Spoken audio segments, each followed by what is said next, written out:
అబ్బా ఇది జానకి బండి ఉన్నట్టున్నది కదా, ఈ రాఘవ వాళ్ళ ఇంటికాడ ఏం చెప్తాంది, మళ్ళీ మాట్లాడుకుంటా ఏంది వీళ్ళిద్దరు.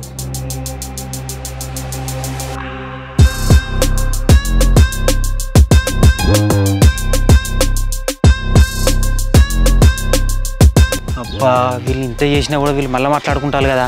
వద్దు జానకి, అసలే ఇప్పుడు మనకు ఆసాద మంచిగా లేదు, మళ్ళీ వాంతో గొడవలు ఎందుకు చెప్పు.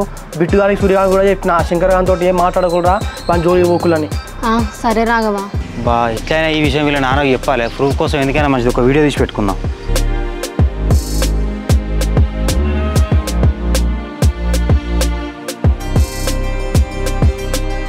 అబ్బా వీళ్ళు నాకు మళ్ళీ దొరికిలు, వీళ్ళ సంగతి చెప్పాలి.